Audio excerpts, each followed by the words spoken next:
Okay, so I will share my screen, as I said. And yeah, you should all be able to see it now.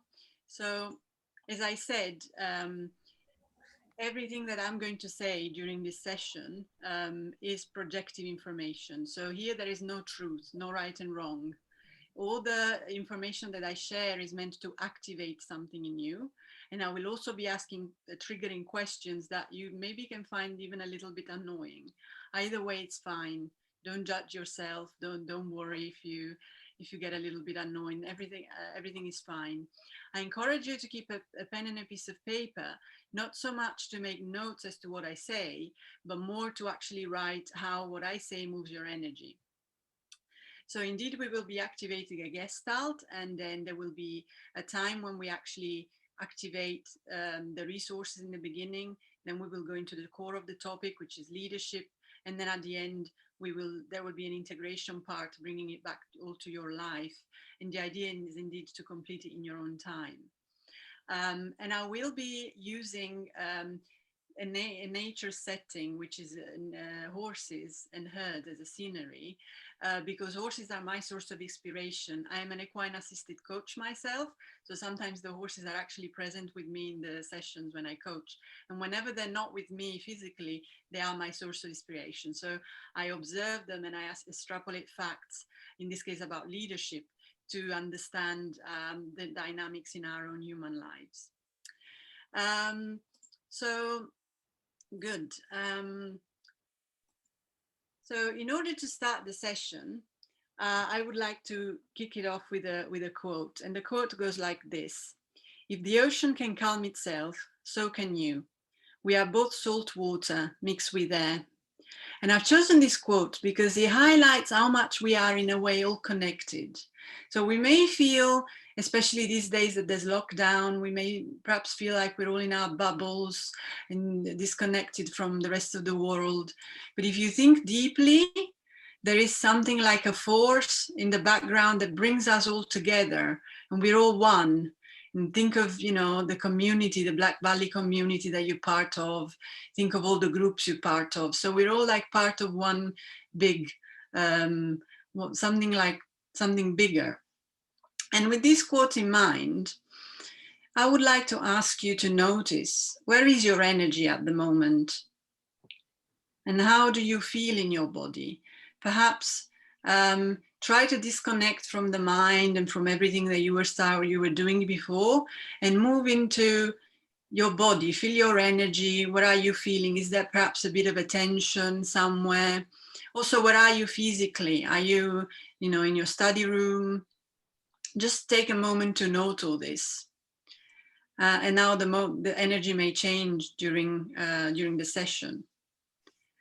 And also, I would like, from this perception, think for a second, what motivated you to come all here? So in a way, like I said, we were all doing our things and we were busy in our lives. And then we heard that there was this session happening. And then, as if we had an appointment, even though, we were all doing our own things, and, people that maybe I've never actually even met, we all came as a group into Zoom, into this session. And we could say, what was the leading principle that actually motivated you to say, right, this is really something that I want to attend? What was that? Perhaps you want to take a second to write that down in your notepad. What was that motivator? And with that energy in mind, think of a word that you may want to share in the chat with everyone else. So if you like to share that energy or a word with everyone else, do so in the chat, and I will be reading some of the words. So in this way, we will create like a field with each other, and that will be the connection field throughout the session. So David's right: growth, dedication, improvement. So notice how somebody else's word moves your energy: discovery, commitment, focus, resilience, discipline, persistence, reflection. Beautiful. So notice how all these words that I've just read, what they move in you. And this way we're now connecting, we're making like one, we're becoming one living being with each other, just like our horses that we will see in a minute. So horses, here are some facts about them. They've been in the world for about 60 to 65 million years. And horses, horses actually have had this current appearance, so they've been looking like they've been looking now for about 1 million years. And we as human beings have had this Homo sapiens appearance for about 40,000 years. And it was about 4,000 to 6,000 years ago that our two worlds came together. So the horses world and the human world met. And 4,000 to 6,000 years ago sounds to me like a very, very long time. But of course, if you look at it from an evolution perspective, it's not such a very long time, which explains also why horses still have certain behaviors that are very wild. So horses are prey animals, and that means that they are food for other animals. They get killed and eaten by other animals. And we, to their eyes, are predators. But nevertheless, they connected with us. So what makes a prey animal like a horse connect to someone like us, to a predator? And probably this was very good for them, because we started breeding them, protecting them, raising them as pets. And doing so, they grew as a species. They could grow. There's so many horses in the world thanks to that. So it was thanks to them being so resilient and so connecting so well that they've been able to stay around so long, unlike other species that are now extinct. And it could be maybe from some more of a spiritual perspective that they have maybe a special message for us. Some people say that they can't stay indifferent when they are in front of a horse. Even Prince Charles once said that there's no words can describe what you feel when you are face to face with a horse that weighs over a ton. So horses indeed are social animals as well. So similarly to humans, they live in groups. And we call them herds. So when I say a herd is a family composed by a stallion and a group of mares. And the stallion and the mares cannot be related to each other by blood relations. So the mares can be sisters or aunties with each other, but they cannot be related to the stallion by blood relations. And of course, in the herd, there is their offspring as well, so the little ones.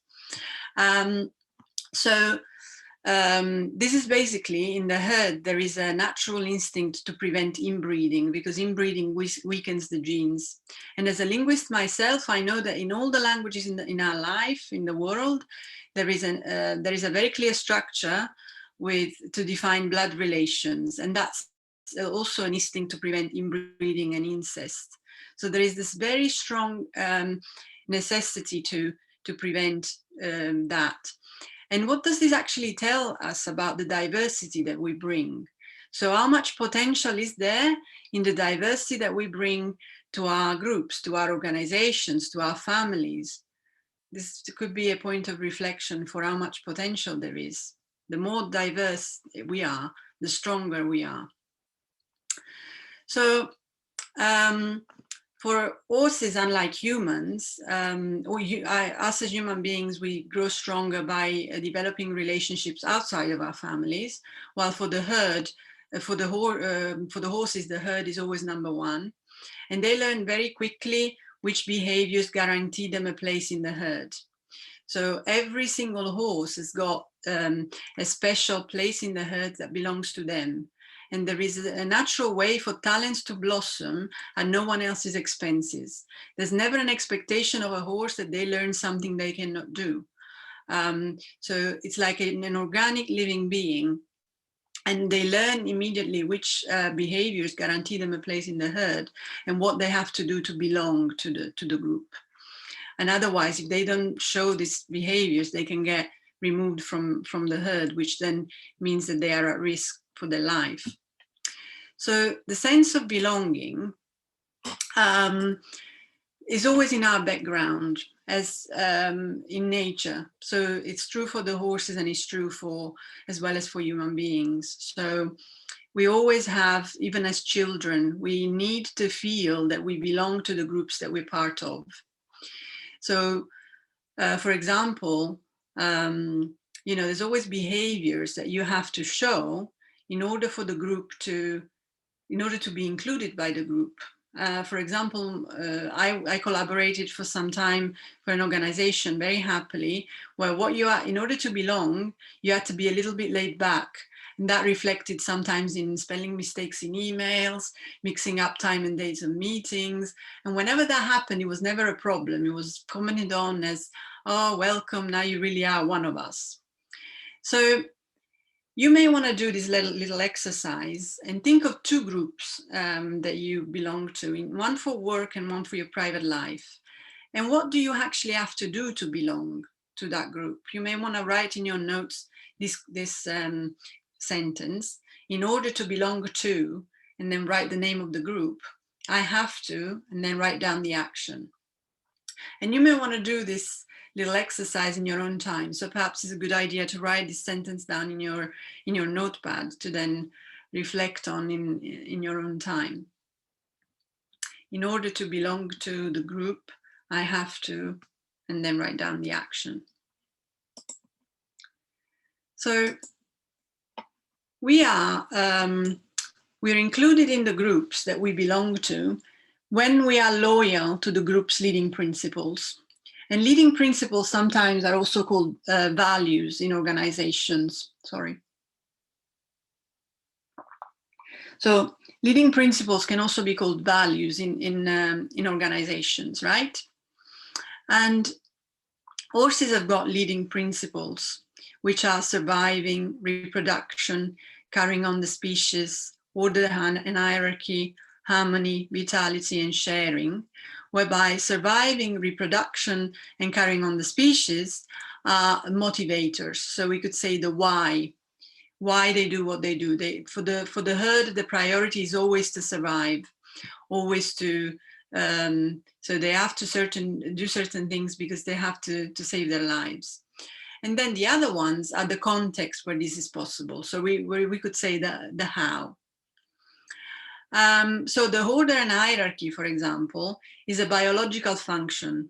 There is always in the herd a number of animals that will access food and shelter first than others. And this is related to the survival of the fittest, and it's also linked to surviving and to carrying on the species. So, for example, the lead stallion is number one because it's these genes that are passed on the species. So he cannot die, he has to survive. The harmony is also related to surviving because it saves energy from when it's most needed. So you can imagine that as a prey animal, or a horse has to have the energy high to run away quickly whenever there's a threat. And also, so they have to be able to run away quickly when there is a threat, and they have to be very alert to the environment. So it's important, in order to be able to have the energy high, that they keep the calmness, that there is harmony. So if you observe a herd, you will see that it's a little bit like a calm, flat sea, a little bit like the picture that I showed in the beginning. So every now and again there is a wave, but then at the end, the peace and the quietness always come back. And even when they run away, because there's a threat, they always do so in an organized way so that they keep the harmony high. Vitality is also another leading principle, which is staying in tune with life force. And it happens sometimes in the herd that someone has reached their destination. We could say that there was a place in the herd, but now there is no longer a place in the herd. So, for example, imagine a filly, so the stallion's daughter, and she's now ready to have her own offspring. But of course, her father will not be excited by her pheromones because he will be inbreeding. And then at that point, there is a young stallion that passes by, and he's looking for mares to set up his own herd. And then at that point, the young mare and the young stallion join together and move on. And the father, the lead stallion, is very happy with that because he no longer has to provide for his daughter and protect her. So there's three parties that are very happy with this move.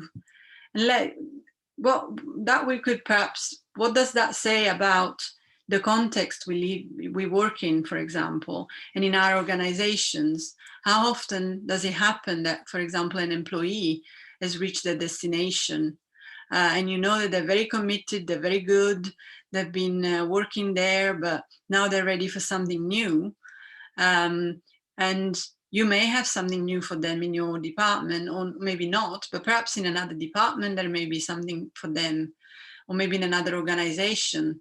So how much vitality is there in recognizing that something or someone has reached their destination, and then a door closes in a way and opens up another one to make space for something new?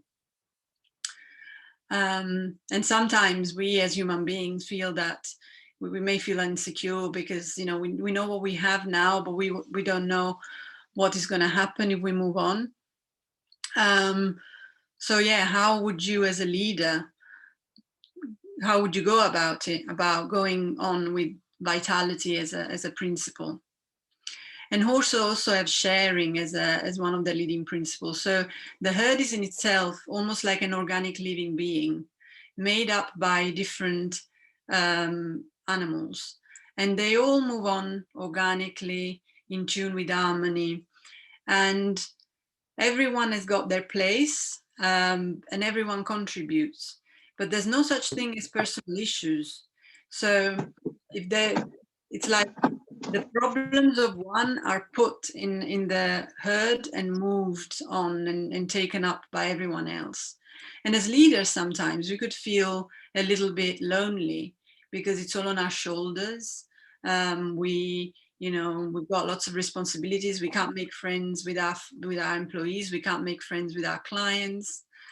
But if you think about it deeply, and you think also about the communities that you're part of, then you realize that there are other people like you. Think, for example, about the Black Valley community, or about the social media, the LinkedIn groups.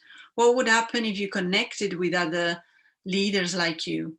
And by connecting with them and sharing with them, it's like it doesn't all have to be on your shoulders. You can just share it. It's like you can put it in a shared space and all carry it. Any load, you carry it with everyone. And in this way, it is lighter and it's easier to carry. You may feel like that. So these were the horses' leading principles. And of course, organizations have got leading principles too. And we call them their hows and their whys.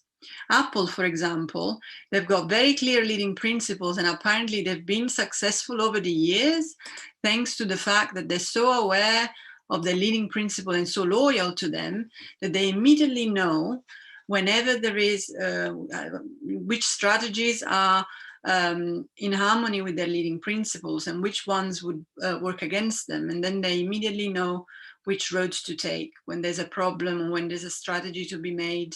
They immediately know, thanks to the fact that they're so aware of their leading principles. So looking at yourselves as founders and the organizations that you are setting up. So which leading principles have been working in the background that have made you set up the organization as you have, as it is now? So are you aware of them? So there's possible some values or some leading principles that you have that have brought you this far. And which ones are they? Perhaps you may want to write this in your notes and in your in your notepad. What was the drive to start your company? And what makes you follow through? What makes you go on? So we could say, what are your whys in your house, in your organization? Perhaps you want to take a second to write it down, and then work in your own time. Okay, so now we're coming into the core of the topic, which is leadership and hierarchy, because they are connected. So hierarchy is indeed a biological function. So it's about who is the boss. And a boss in an organization is actually placed there by somebody higher than them. There's a senior manager normally in a large organization who decides who's the head of a certain department. In the herd, it's normally the boss, we could say, is the lead stallion. And in the herd, the hierarchy answers the question, who moves whom? So that is basically, there is always an animal that accesses resources first, and it becomes clear which one it is when these resources are scarce. And also, as I said before, this helps the herd, excuse me, save energy and have the energy high when it's most needed. And when the resources are scarce, it's very clear how it saves energy.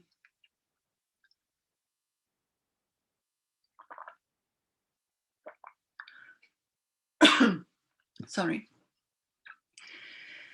So for example, if there's a river and all the horses are thirsty, they all drop their heads and drink, while if there's a puddle, there will be like a queue, and then there will be one animal that pushes everyone to the side and goes and drinks first, and then a second and a third and so on.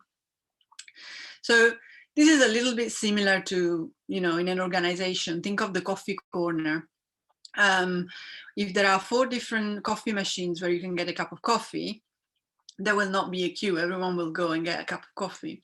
But if there is only one machine, there will be a queue, and you will instinctively make a step back and perhaps ask, oh, are you waiting, and find your place in the queue.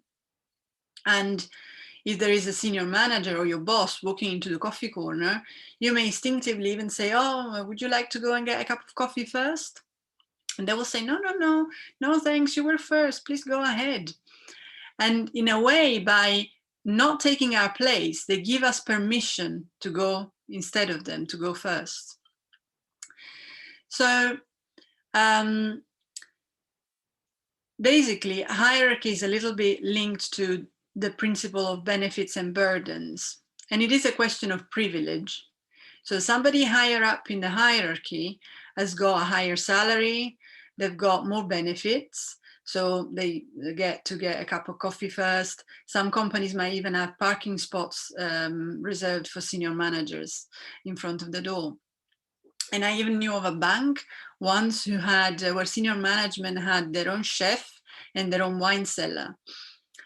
And then to these benefits, of course, that corresponds a higher level of responsibility. So some burdens, the highest bosses and senior managers are the ones who have to take difficult decisions when there are problems, or when there's restructuring taking place. They have to have the conversations to let people go. So there's a balance between your level of responsibility and the burden and the level of benefits that you have.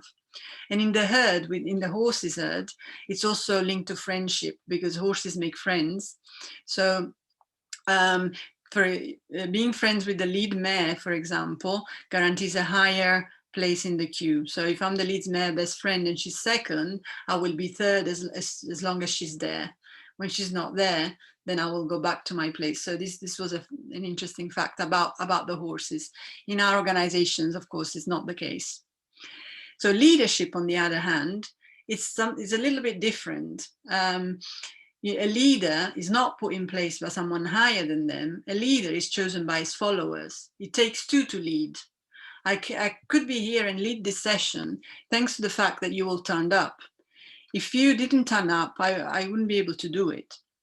So in the herd, the leadership is actually split between two animals. One is the lead stallion, so the male, and then there is a lead female, and she's the most experienced female. And the lead mare is the one who shows the way, while the lead stallion is the one who pushes in the way. And we'll look into this more in detail in a minute. So it's split between two, while in our organization, it's often expected that both these leadership styles are combined in one individual. So leadership in the horses herd responds to questions like, where are we going? And who can take the responsibility for a larger group? So it's a question of responsibility, and it's a question of experience, definitely. The lead mare is the most experienced female in the herd. And luckily, horses don't have an ego to get in the way, because it would be deadly to them. They've got one chance of surviving a horse's herd, while we, for example, as organizations, we can do a merge and acquisition and restructuring before we get it right. A horse's herd has got one chance of surviving, and for them, surviving is everything. So it's definitely in the herd is a question of experience, and it's a question of taking the initiative. So of acting first whenever there is something, whenever there is a threat. Leadership gives direction and is also a biological function, responding indeed to saving survival, so saving life as soon as there's a threat. The lead mare is the one who runs first. And also the timing, so how fast does she run and in which direction does she run? We're going to look into this a little bit deeply in a second. So as you can see, leadership in itself is not directly linked to power. It's linked to indeed being autonomous, having experience, and taking initiative. So as I said, in the herd, leadership is shared between the stallion and the mare, the lead stallion and the lead mare. And we could say, therefore, that there is a female energy and a male energy to it. So the mare is the one who leads from the front. And she's the one who basically says, I show you the way. She can also lead from the middle in times of peace. So if there is no threat and you observe a horse's herd, it will be difficult to spot her, because she will be in one of the sides doing her own thing, and then all the other animals keep an eye on her and move around her. It's also interesting to reflect that when there is nothing to lead, it's actually difficult to know who takes the lead. But as soon as there is a threat, then the lead mare goes. She just runs for her life as fast as she can.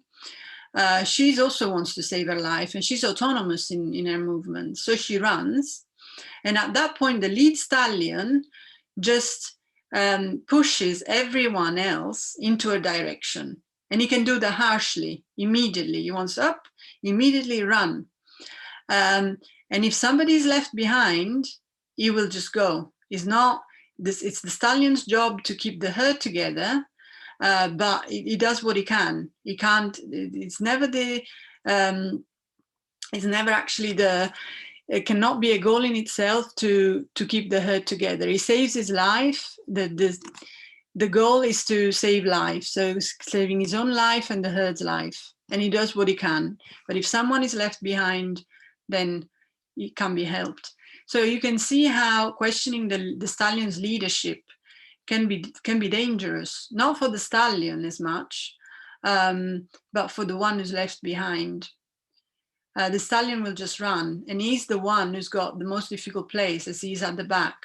If the predators get too close, he will get caught first. But so yeah, questioning this type of leadership can be a little bit dangerous, especially because you can be left behind. And questioning this leadership then means there can be a situation when you don't recognize somebody's position or somebody's leadership, And it could be right, because, you know, sometimes leaders or managers get there not so much thanks to their great leadership skills, but because of other things. But then actually, if we question it and we're left behind, we are more at risk than they are, because they are in that position, while we then leave or have to be left behind. So what does this say about the stallion's leadership? Basically, the stallion says, I push you in the way, while the mare says, I will get you there. While the mare says, sorry, I will show you the way, the stallion says, I will get you there, I will push you into the way. So this is similar in an organization to when results have to be achieved, which could be sales targets or meeting deadlines. And you can see how necessary it is, because things do have to be achieved. There can be urgency. But you can also see how it can upset team dynamics. It can create stress. People can feel distrusted. So it's a leadership style to be handled with care. Also because it could be confusing. If you as a leader push all the time, at one point, whenever there is something important, it's possible that the team will not take you seriously, because they think that, you know, you push all the time. So it could be confusing to do it all the time. So it's one to handle with care, and to use when it's needed. In a way, we could say that there is a natural need to feel this need for this type of leadership in order to accept it. So if the urgency isn't recognized and isn't felt, then the rest of the team or the rest of the herd won't follow. Right. And also in the herd, there is another type of leadership, which is situational leadership. And it can belong to anyone, even young ones in the herd. So there was one, for example, a young foal who fell into a ditch and couldn't be rescued. So the herd had to move on and leave it to his own fate. And then a couple of hours later, the foal managed to get out of the ditch by itself and join the rest of the group. He found the group by himself. And from that moment onwards, anytime there was a difficult territory or a difficulty to cross, then the herd would follow this little foal, who was still just a baby, through that difficulty, because it had demonstrated that there was no other animal in the herd who knew better about managing difficult territories. And it wasn't so much a case of him running in front and say, hey guys, follow me because I know this, but actually everyone taking a step back and watching very carefully where he went and following him through that difficulty. So what does this tell us about the young ones in our teams, and how sometimes even us as leaders can feel threatened by their presence, or they can feel other people in our team who've been there longer threatened, because they come in and they've got ideas. They're sometimes a little bit difficult to manage, but they can have certain skills, for example, in the newest tech or in other things. And what if we follow their leadership? Sometimes you never know, it could even save our life in some cases. So with all this in mind, I would like to ask you to reflect on your own leadership, and perhaps draw on your paper, on your piece of paper, like a line. And then on one side of the line, you write the mare with the message, I will show you the way. And on the other, the stallion, I will get you there, I will push you there. So which one of these two leadership styles do you feel is closest to yours? More the stallion style or the mare style? And in which one do you think there is room for development? Is there one, for example, where there is a little bit of resistance that you think, oh, I don't like this one? Or another one where you think that there is flow. You say, why, this is really me. I love this. So you may want to write this to reflect on in the coming days. And also regarding situational leadership, how would you create a stage for your team members to perform their talents in your team and grow and put them at everyone else's, to contribute to everyone else with their talents? So you may want to write this in your notes to reflect on in the coming days. And then now that we are moving towards the end of our session of our leadership mirror, and we've talked about your leading principles, the horse's leading principles, the leading styles and positions in the herd and in our companies. So did this story move something in you? Do you feel like it's opened something or it's changed your energy somehow? And is there anything that perhaps you would not be looking forward to? Something maybe that you find a little bit difficult?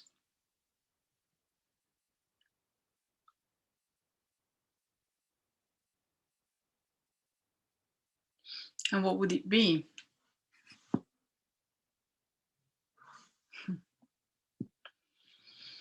Right. So now I will stop sharing because we still have about 15 minutes and I would be happy to hear anything from you, and you may want to write in the chat if you have any questions. Just bear in mind that there's no right and wrong and there's no truth. Everything is meant to be projective, but if you have any questions or want to share anything at this stage, please do. And you can write it in the chat or unmute yourselves and ask directly.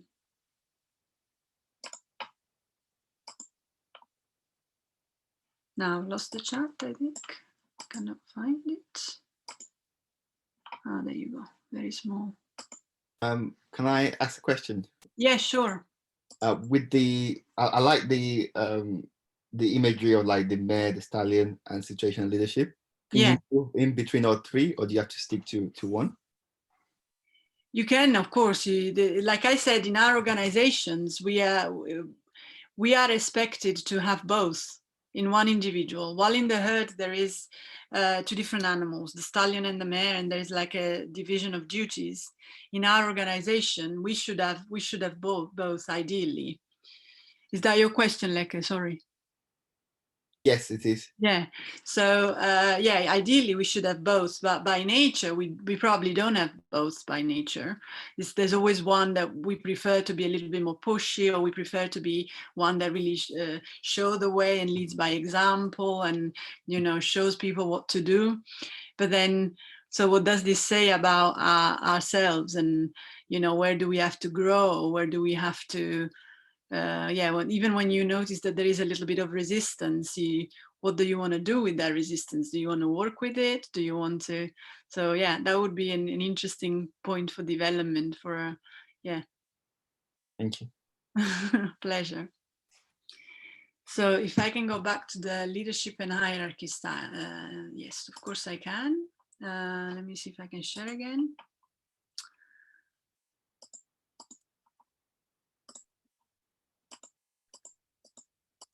This one, I've lost the chat now. Sorry. Still, Zoom is still a mystery to me. There you go. Yes, thank you. Do you, Said, do you have a question about it? About this slide?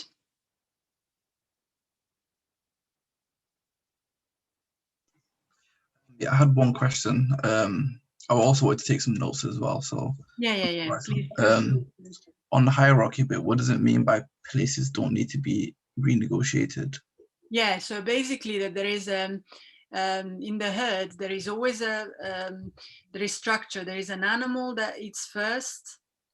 Whenever there is scarcity around life sources, such as food, water, and shelter, there is always a structure: who eats first, who eats first, who drinks first, and who access to shelter first. So they don't have.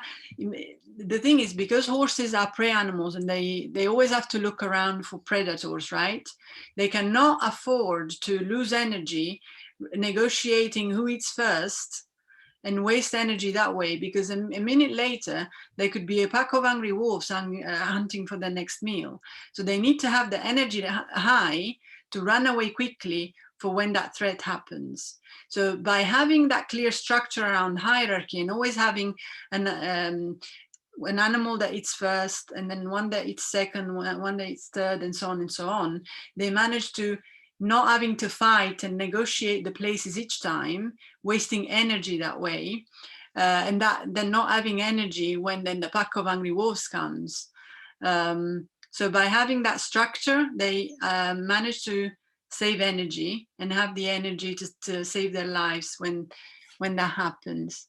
So that also is an interesting point to reflect on about organizations. So how many organizations do we know that started really well and then grew quickly, and then at some point they grew quickly, they hired lots of people, and there wasn't a lot of structure in the organization, and then all of a sudden a lot of strange internal dynamics happened, and there was lack of clarity, lack of structure, a lot of internal battles, fighting. And then what happened? That another company comes into the market that is still small and flexible and fast, and what happens to the market? That the younger company gains a lot of market share. So basically, by saving the small battles and having that clear structure, they manage to stay forward looking and keep the energy for when it's needed. Does it answer your question, Said? Yeah, that makes a lot of sense. Thank you very much. Thank you. Yeah, it's quite clever how nature, we have all in our nature, but we sometimes, that's why I like to look at horses and how they do it, because yeah, we make it so difficult for ourselves sometimes.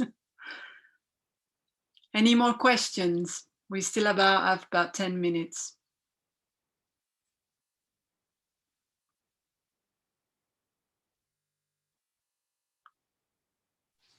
I've got a question. Yes.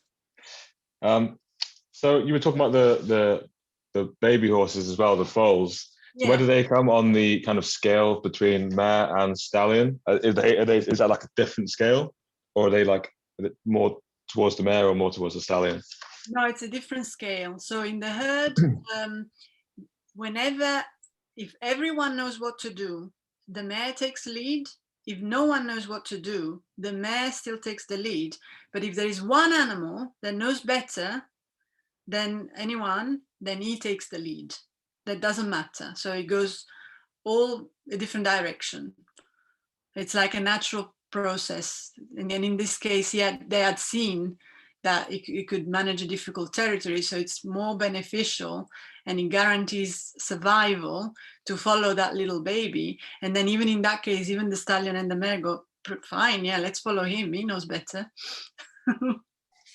And there's no ego, you see. That's so much easier when we don't have an ego to get in the way that says, oh, but I'm the boss. I should know this. I should know better than the little one. No, you don't. If the little one knows better, then they know better. And it saves life, so do it. So with horses, is there no like I know with gorillas they have like silverback gorillas, like the alpha male. Do they not have that in like with horses? Is it just like they're more intelligent, I suppose? The stallion is the lead stallion is normally the strongest and has got a number of characteristics that make him the lead stallion. So it's normally strength, and that's then the survival of the fittest. So which genes are the strongest and the best, and they get passed on. So, but it's not like gorillas that they are silver. No, it maybe could be that each breed has got certain characteristics, but I wouldn't know that. Yeah. Okay. Cool. Yeah, that answers my question. Thank you. Pleasure. Any more questions before we move on? One last question we could have.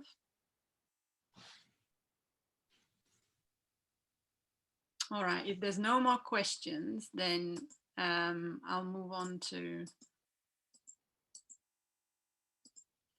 So I will move on to the closing off. So before then we close, think of one takeaway from the session. So one thing that you actually take with you from it, that you may want to write it down in your notes.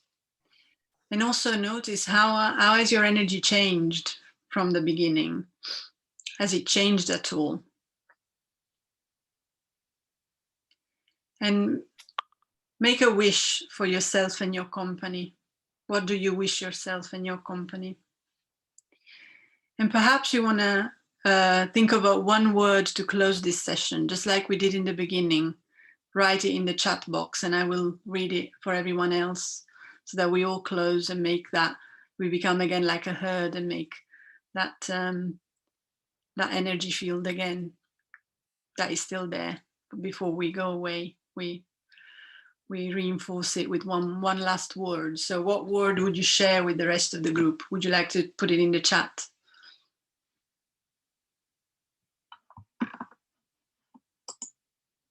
Is there no words? Clarity.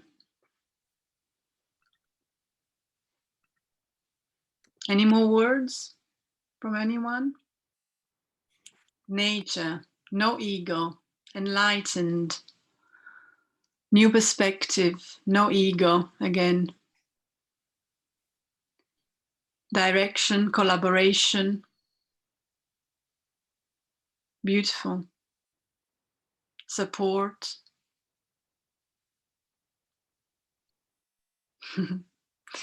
Wonderful, beautiful words. Thank you. So thank you so much, everyone, for being here tonight. It was a pleasure to lead this session with you all. Welcome to the magical world of horses and leadership. Here is my email address, info@leadership75.com. And I will be very happy to answer all your questions and to hear, especially from you all, what's happening in the coming days, because as I said, you may have intuitions, you may have dreams about leadership, you never know.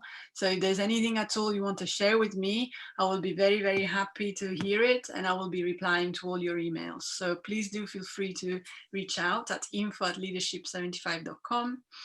And I'm also on social media. I'm on Facebook, Instagram, and LinkedIn. So feel free to follow me if you wish. And also, I normally, of course, as a coach, I charge for the sessions, but actually for all of you as leadership, as Leadership 75, as Black Valley participants to Black Valley program, I'm happy to offer 3 coaching sessions free of charge. So if you like to take that advantage of that, send me an email and we will organize that. So yeah, I'm happy to offer you all 3 leadership sessions, 3 leadership coaching sessions free of charge as Black Valley mentoring program members. So yeah, that's great. Thank you so much for being here. I also prepared a feedback form that I will be sharing with you after this, and your feedback is very valuable to me, so that helps me to improve. So please feel free to give me your feedback and to tell me everything that how else I could do it and what else you would have wanted to hear. So thank you so much, and have a very, very happy Gestalt, and have a wonderful rest of your evening, and see you soon, hopefully. Thank you.